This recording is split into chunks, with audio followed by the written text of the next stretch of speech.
Thank you. Ladies and gentlemen, the first show of the third season of the Smothers Comedy Brothers Hour is now in session. The first order of business will be to vote on the subject of the physical appearance of Tom and Dick Smothers. All those in favor of the Smothers Brothers having mustaches, say aye. Aye.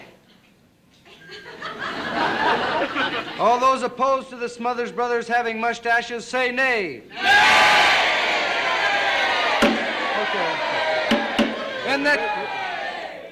In the true American democratic conventional spirit, the ayes have it. The mustaches stay. The mustaches, yeah. Drown them out. Bring in the band. Bring in the band. Bring it. Get out of here. It's the Smothers Brothers Comedy Hour. With guest stars, Cass Elliot, Pat Paulsen,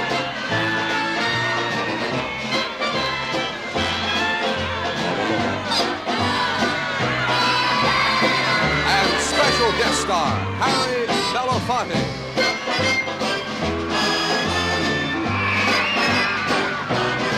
Jimmy Joyce singers, Ron Poindexter dancers, and Nelson Riddle and his orchestra.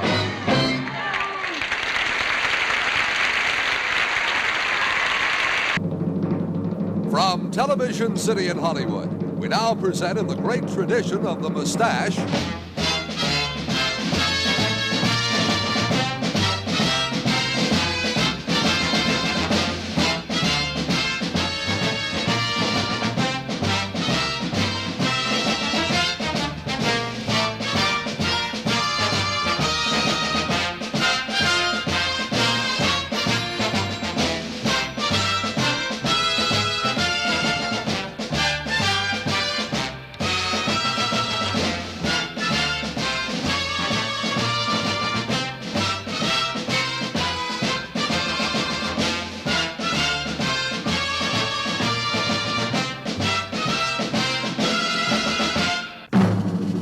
and so, in the great tradition of the best and the worst in humanity, meet the Smothers Brothers.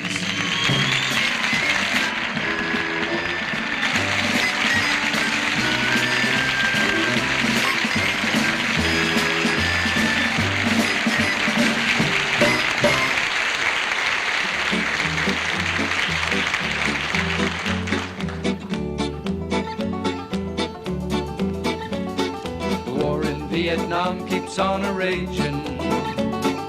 Blacks and whites still haven't worked it out. Pollution, guns, and poverty surround us.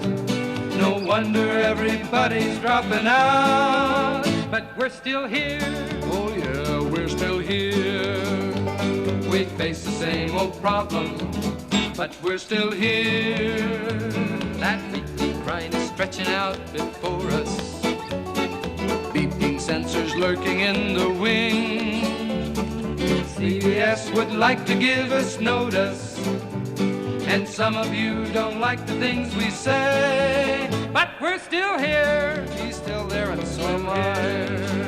You may not think we're funny, but we're still here. Oh, both of us have grown a manly mustache. The blazers that we always wore are gone. Yes, sir.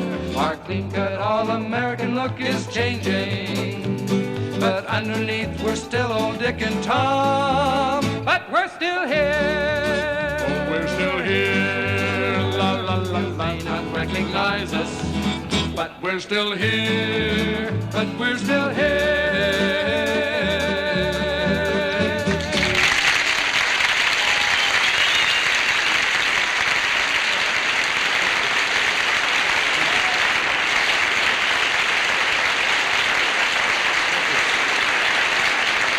Thank you very much. Thank you. Thank you very much, ladies and gentlemen. And we really are glad to still be here, aren't we, Tom? We certainly are. I'm thrilled to death to be here. I'm thrilled to death that you're thrilled to death to be here, and it's great to be thrilled starting our third season, right? Third fun fact season. And That's right. You didn't think it would go beyond 13 I know you didn't. weeks, you know, at the start. Before we You get got into a frog in your throat. Get rid of it. they don't taste that good. Before I get any farther, I know that a lot of you out there and here in the audience, and notice that we have mustaches. Well, we just sang a song about it. Yeah, and it's a change, and we feel that it really doesn't make any difference what someone looks like or what they wear or what color they are or if they have mustaches. It more depends on what they stand for and what they represent and what they say. That's right, and since we don't stand for anything or say anything, it really doesn't matter in the least. But we like to make a point that we're not trying to create any image or anything like that, and if we like the mustaches, we may keep them, we may not. We don't know, right?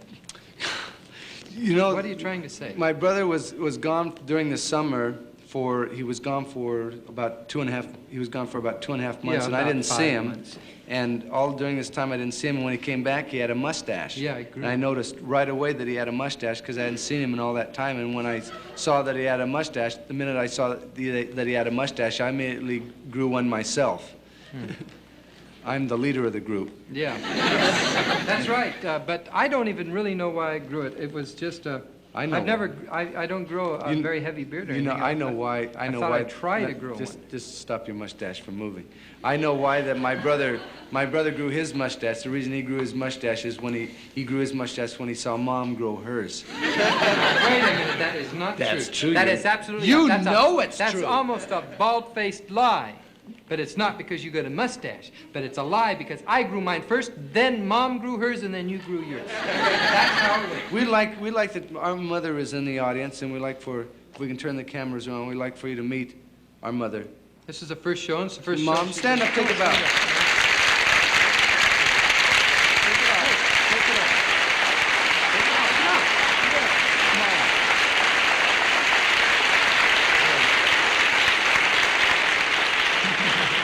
She's a quick shaver, I'll tell you that. Before we go any further, we would like to, at least I would like to go on right now and thank Glenn Campbell and the entire summer show staff for doing such a fine job during the summer while we were gone. Did you see the show? Any of you Glenn people, Campbell did you show. see it? Wasn't it good?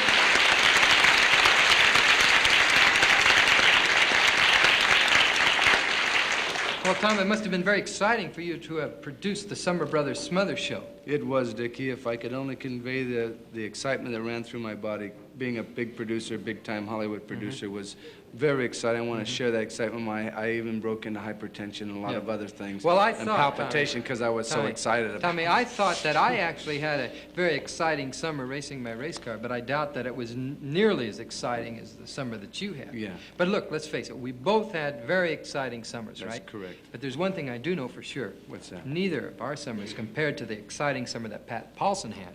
Well, why don't we sing about Pat Paulsen since he's more exciting than us? Yeah, anyway. let's welcome him back to the show with a big song and a big rally. Hey!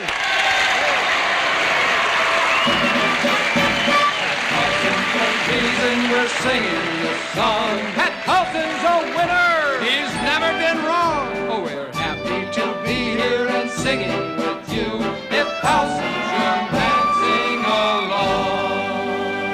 Everybody, Pat Paulsen, let's all sing his name. Pat Paulsen, let's sing it again. Pat Paulsen, the man we all love. We hear he's gone up from above. Ladies and gentlemen, the next President of the United States, Mr. Patrick Layton Paulsen.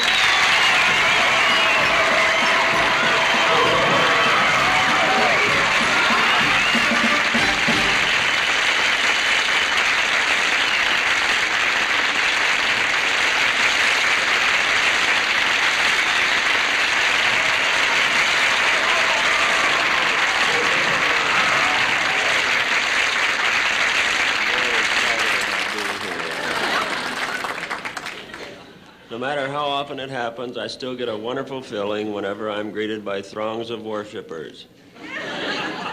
Nothing like a good thronging to make me forget the slings and arrows of my opponents. The other candidates charge that when I speak, I often embarrass myself. Well, at least I don't embarrass the whole country.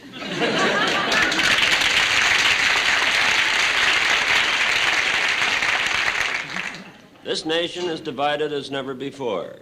The Democrats alone are split into 3 political factions: the New Left, the Old Left, and what's left.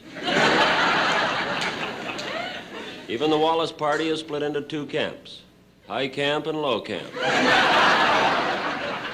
Nixon and Humphrey are telling everyone the big issue is law and order. Wallace says the big issue is plagiarism. I know that a great deal of mud has been slung in this campaign. Look at what the Democrats have done to poor Richard Nixon. I'm sure you've seen those bumper stickers that say Nixon's the one.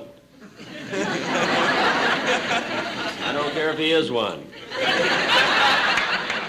That's dirty politics. For all I know, Humphrey may be one, too.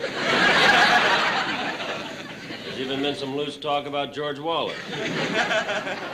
Because of this, I have now so many new supporters that even a Major Daley couldn't beat him off with a stick. Let us now, at this moment in history of these United States, take stock of the problems that face mankind. Man's soul cries out for release from the past degradations of the human spirit. Man's heart cries out for goodwill and understanding. Man's will cries out for strength against the forces of bigotry and oppression. Man is a crybaby. But he is crying for a change. And that is why we can be so... Only have a minute here. And that is why we can be so confident of victory. We know that when the votes have been counted on election night, the word will go out to the 4 corners of the world, proclaiming that Patrick L. Paulsen has been swept up in an overwhelmingly unanimous presidential draft and sucked into the White House. Thank you.